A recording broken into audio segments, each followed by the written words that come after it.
Welcome to Salam learning. Anita miss ആണ്. അപ്പൊ മക്കളെല്ലാവരും ഇതാണ്ട് ആനുവൽ എക്സാമിന്റെ അവസാന ഘട്ടത്തിലേക്ക് കടക്കുവാണല്ലേ. അപ്പൊ ഏറ്റവും അവസാനമായിട്ട് നമുക്ക് എന്താണ് EVS കൂടി അടിപൊളിയായിട്ട് നമുക്ക് എക്സാം ഒക്കെ എഴുതി നമുക്ക് 5ാം ക്ലാസ്സിലേക്ക് പ്രവേശിക്കേണ്ടതുണ്ട്. അപ്പൊ അതിനുവേണ്ടിയുള്ള എല്ലാവിധ പ്രിപ്പറേഷനും മക്കൾ നടത്തിയിട്ടുണ്ട് എന്ന് മിസ്സിന് അറിയാം. അപ്പൊ ഇന്ന് മിസ് വന്നിരിക്കുന്നത് നമുക്കറിയാം, നമ്മുടെ ഒരു ചാപ്റ്റർ ഉണ്ടല്ലേ, ദ റോഡ് ടു ഇൻഡിപെൻഡൻസ് എന്ന് പറയുന്ന ആ ചാപ്റ്ററിലെ കുറേ സമരങ്ങളെ പറ്റി നമ്മൾ പഠിക്കുന്നുണ്ട്. ആ സമരങ്ങളൊക്കെ നിങ്ങളുടെ മനസ്സിൽ എന്താണ് എല്ലാവർക്കും ഓർമ്മയുണ്ട്. പക്ഷെ ഒന്നും കൂടി നമുക്കൊന്ന് പൊടിതട്ടി എടുക്കാനാണ് ഇന്ന് മിസ് വന്നിരിക്കുന്നത് കേട്ടോ. അപ്പൊ മക്കൾക്ക് മിസ്സിന്റെ ഈ ഒരു ക്ലാസ് ഒക്കെ ഇഷ്ടമാണെങ്കിൽ മക്കൾ എന്ത് ചെയ്യുക, മാക്സിമം നിങ്ങളുടെ ഫ്രണ്ട്സിന് അയച്ചു കൊടുക്കണം. അതിന്റെ കൂടെ തന്നെ എന്ത് ചെയ്യണം, ലൈക്ക് ചെയ്യണം. ഓക്കെ, അപ്പൊ നമുക്ക് ഏറ്റവും പ്രധാനപ്പെട്ട കുറച്ച് സമരങ്ങളെ പറ്റി പഠിച്ചാലോ. ആദ്യം നമ്മൾ നോക്കുന്നത് ചമ്പാരൻ സത്യാഗ്രഹമാണ്. എന്തായിരുന്നു ചമ്പാരൻ സത്യാഗ്രഹം? ഗാന്ധിജി കർഷകർക്ക് വേണ്ടി നടത്തിയ ആദ്യത്തെ സമരമായിരുന്നു കേട്ടോ. ഇന്ത്യയിലെ ഗാന്ധിജിയുടെ ആദ്യ സത്യാഗ്രഹമായിരുന്നു ചമ്പാരൻ സത്യാഗ്രഹം എന്ന് പറയുന്നത്. ചമ്പാരൻ എന്ന് പറയുന്ന സ്ഥലത്ത് ഒരു കൃഷിയൊക്കെ നടത്തുന്ന സമയത്ത് കൃഷിക്കാരോട് അവിടെയുള്ള ബ്രിട്ടീഷുകാർ പറഞ്ഞു, അല്ലെങ്കിൽ അവിടെയുള്ള തോട്ടത്തിലെ ഉടമകൾ പറഞ്ഞു, അവരുടെ ആ ഒരു കൃഷി സ്ഥലത്ത് ഈ പറയുന്ന നീലം അല്ലെങ്കിൽ ഇൻഡിഗോ കൃഷി ചെയ്യാനും അത് അവർ പറയുന്ന വിലയ്ക്ക് കൊടുക്കാനും ഒക്കെ പറഞ്ഞു. അപ്പൊ ഇങ്ങനെ കഷ്ടപ്പെട്ട് കൃഷി ചെയ്തിട്ട് അവർ പറയുന്ന വിലയ്ക്ക് കൊടുത്ത് അവർക്ക് പിന്നെ ലാഭമൊന്നും ഉണ്ടാകത്തില്ല അല്ലെ. അതിന്റെ ഫലമായിട്ട് എന്താണ്, അവർക്ക് കുറേ നഷ്ടം വന്നു. അപ്പൊ ഇതിനൊക്കെ എഗെയിൻസ്റ്റ് ആയിട്ടാണ് നമ്മുടെ ഗാന്ധിജി കൊണ്ടുവന്ന ഒരു സത്യാഗ്രഹമായിരുന്നു നമ്മുടെ ചമ്പാരൻ സത്യാഗ്രഹം എന്ന് പറയുന്നത്. ഇനി അടുത്തത് എന്താണ്, ഖേഡാ സത്യാഗ്രഹം എന്ന് പറയുന്നത്. എന്താണ് ഖേഡാ സത്യാഗ്രഹം? കർഷകരുടെ മേൽ അടിച്ചേൽപ്പിച്ച നികുതി ഇളവ് ചെയ്യാൻ, to reduce the tax levied on peasant. Okay, അതായത് കർഷകർ, അവര് ജോലി ചെയ്യുന്ന കർഷകര് അവരോട് പറഞ്ഞു, അവർക്ക് എന്താണ്, കൃഷിസ്ഥലത്ത് അവർ കൃഷി ചെയ്യുന്നുണ്ട്, പക്ഷേ ഒരു സമയത്ത് എന്തായിരുന്നു, അവരുടെ കൃഷിക്ക് അത്ര വിളവ് കിട്ടിയില്ല, അവരുടെ അത് ലാഭം ഒന്നും കിട്ടിയില്ല. അതായത് അവർ നടത്തിയ കൃഷി എന്താണ്, നഷ്ടത്തിലായിപ്പോയി. പക്ഷെ ആ ഒരു നഷ്ടത്തിലായ സന്ദർഭത്തിൽ നമ്മുടെ ആ ഒരു തോട്ടത്തിലെ ഉടമകൾ പറഞ്ഞു, അല്ലെങ്കിൽ ബ്രിട്ടീഷുകാര് നികുതി അടക്കണം എന്ന് കട്ടായം പറഞ്ഞു. അപ്പൊ ലാഭമാണെങ്കിൽ പോലും തങ്ങളുടെ നികുതി വേണമെന്ന് അവരിങ്ങനെ ശാഠ്യം പിടിച്ചപ്പോ എന്താണ്, നമ്മുടെ കൃഷിക്കാർക്ക് അതൊന്നും കൊടുക്കാനുള്ള പൈസ ഇല്ലായിരുന്നല്ലേ. അപ്പൊ ഈ പറയുന്ന നികുതി ഇളവ് നൽകണം എന്ന് ആവശ്യപ്പെട്ടുകൊണ്ട് ഗാന്ധിജി നടത്തിയ സമരമാണ് നമ്മുടെ ഖേഡാ സത്യാഗ്രഹം എന്ന് പറയുന്നത്. ഇനി അടുത്തതാണ് അഹമ്മദാബാദ് തുണിമിൽ സമരം എന്ന് പറയുന്നത്. അഹമ്മദാബാദ് എന്ന് പറയുന്ന സ്ഥലത്ത് ഒരു തുണിമില്ലുണ്ടായിരുന്നു. അവിടെ ഇതാ കുറച്ച് ജോലിക്കാരുണ്ടായിരുന്നു, അതുപോലെ തന്നെ മില്ല് ഉടമകളും. അപ്പൊ അവർക്ക് തമ്മിൽ നടന്നിരുന്ന ഒരു തർക്കമായിരുന്നു ഈ പറയുന്ന സാലറി ഇൻക്രിമെന്റ്സ് അല്ലെങ്കിൽ വേതന വർധനവിനെ തുടർന്നുണ്ടായ ഒരു തർക്കം. അപ്പൊ അതിൽ നമ്മുടെ ഗാന്ധിജി ഇടപെട്ടിട്ട് അവർക്ക് വേണ്ടി നീതി നടത്തി കൊടുക്കുന്നതിന് വേണ്ടി കൊണ്ടുവന്ന ഒരു സമരമായിരുന്നു അഹമ്മദാബാദ് ടെക്സ്റ്റൈൽ നമ്മുടെ സ്ട്രൈക്ക് എന്ന് പറയുന്നത്. അതെന്ത് ചെയ്യുക, ഓർത്തിരിക്കുക. അപ്പൊ തൊഴിലാളികളുടെ കൂലി വർധനവിന് വേണ്ടിയുള്ള സമരമായിരുന്നു ഇത്. ഇനി അടുത്ത എന്താണ്, ജാലിയൻ വാലാബാഗ് കൂട്ടക്കൊല. അതിന്റെ ഇടയ്ക്കാണ് നമ്മുടെ ബ്രിട്ടീഷുകാർ റൗലറ്റ് ആക്ട്, അതായത് ആരെയും വിചാരണ കൂടാതെ ഈ പറയുന്ന അറസ്റ്റ് ചെയ്യാൻ അല്ലെങ്കിൽ തടവിലാക്കാനുള്ള ഒരു നിയമമായിരുന്നു റൗലറ്റ് ആക്ട് എന്ന് പറഞ്ഞാൽ. അപ്പൊ അതിനെതിരെ സമ്മേളനം നടത്തി കുറേ ആൾക്കാർ എന്താണ്, നമ്മുടെ പഞ്ചാബിലെ അമൃത്സറിലെ ജാലിയൻ വാലാബാഗ് എന്ന് പറയുന്ന ഒരു സ്ഥലത്ത് എന്താണ് സമ്മേളനം നടത്തുകയും അങ്ങോട്ടേക്ക് കയറി വന്ന നമ്മുടെ ബ്രിട്ടീഷുകാർ ഇങ്ങനെ എല്ലാവരെയും കൊല്ലുകയും ചെയ്തു.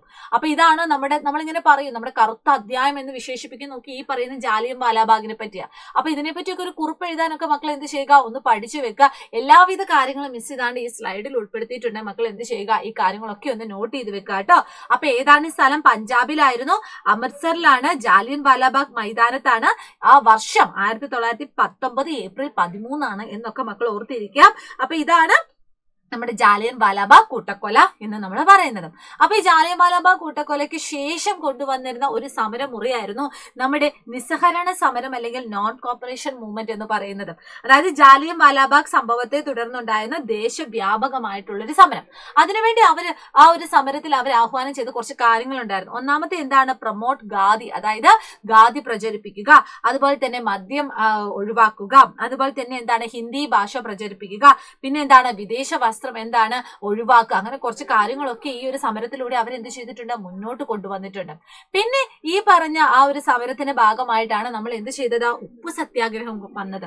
നമുക്കൊക്കെ അറിയാലോ, ഉപ്പ് സത്യാഗ്രഹം അറിയാലോ. സബർമതി ആശ്രമത്തിൽ നിന്നും ദണ്ഡി കടപ്പുറത്തേക്ക് കാൽനടയായിട്ട് നമ്മുടെ ഗാന്ധിജിയുടെ നേതൃത്വത്തിലുള്ള ആൾക്കാർ പോവുകയും ആ ദണ്ഡി കടപ്പുറത്ത് നിന്നും എന്താണ്, ഉപ്പ് കുറുക്കി അങ്ങനെ ഉപ്പ് കുറുക്കരുത് എന്ന് പറയുന്ന നമ്മുടെ ബ്രിട്ടീഷുകാർ കൊണ്ടുവന്ന നിയമം ബഹിഷ്കരിക്കുകയും ചെയ്തു. അപ്പൊ ബ്രിട്ടീഷുകാർ എന്താ പറഞ്ഞതെന്നറിയാവോ? നമുക്കറിയാം, എല്ലാത്തിനും നമുക്ക് ആവശ്യമുള്ളത് ഉപ്പാണല്ലേ. പക്ഷെ ബ്രിട്ടീഷുകാർ പറഞ്ഞു ഉപ്പ് കുറുക്കണമെങ്കിൽ നികുതി അടയ്ക്കണമെന്ന് പറഞ്ഞു. അപ്പൊ അവരുടെ ആ ഒരു നിയമത്തിനെ ബഹിഷ്കരിച്ച്, അല്ലെങ്കിൽ അവരുടെ ആ ഒരു നിയമത്തിന് ഒരു വിലയും കൊടുക്കാതെയാണ്, അല്ലെങ്കിൽ അത് ബഹിഷ്കരിക്കുകയാണ് നമ്മുടെ ഗാന്ധിജി ഉപ്പ് സത്യാഗ്രഹത്തിലൂടെ നടത്തിയത്. ഓർത്തിരിക്കുക കേട്ടോ, നികുതി കൊടുക്കാതെ ഉപ്പ് കുറുക്കിയാൽ ജയിൽ ശിക്ഷ എന്ന് പറയുന്ന അവരുടെ ആ ഒരു നിയമത്തെ ബഹിഷ്കരിക്കുകയാണ് നമ്മുടെ ഗാന്ധിജി എന്താണ്, സാൾട്ട് സത്യാഗ്രഹ അല്ലെങ്കിൽ ഉപ്പ് സത്യാഗ്രഹം എന്ന് പറയുന്ന ആ ഒരു സമരത്തിലൂടെ കൊണ്ടുവന്നത്.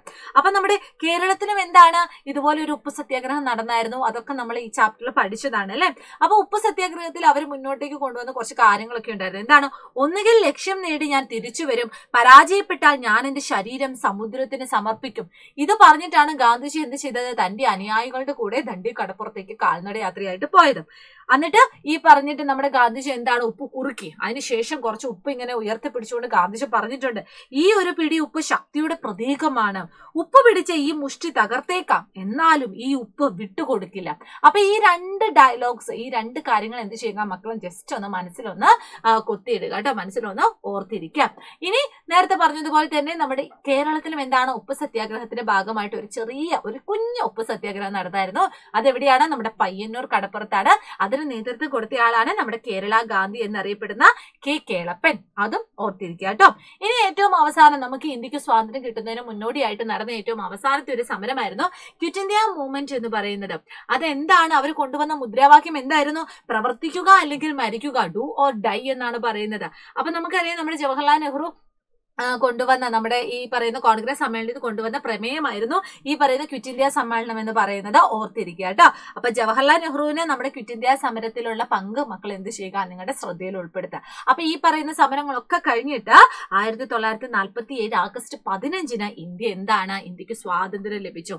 അപ്പൊ ഈ പറഞ്ഞ നമ്മുടെ ജവഹർലാൽ നെഹ്റു മാത്രമൊന്നും അല്ല, ധാരാളം സ്വാതന്ത്ര്യ സമര സേനാനികൾ എന്ത് ചെയ്തിട്ടുണ്ട്? നമുക്ക് സ്വാതന്ത്ര്യം കിട്ടുന്നതിന് വേണ്ടി രാപ്പകലില്ലാതെ അധ്വാനിച്ചിട്ടുണ്ട്. അവരുടെയൊക്കെ പേരുകൾ നമ്മൾ പഠിച്ചിട്ടുണ്ട്. അവരുടെയൊക്കെ ചിത്രം മക്കൾ എന്ത് ചെയ്യുക? ജസ്റ്റ് ഒന്ന് ഓർത്തെടുക്കുക കേട്ടോ. അപ്പോൾ നമ്മൾ ഇതാണ്ട് വളരെ കുറഞ്ഞ സമയത്തിനുള്ളിൽ വളരെ പ്രധാനപ്പെട്ട കുറെ സമരങ്ങളും അതിന് കാരണങ്ങളും ഒക്കെ നമ്മൾ പഠിച്ചിട്ടുണ്ട്.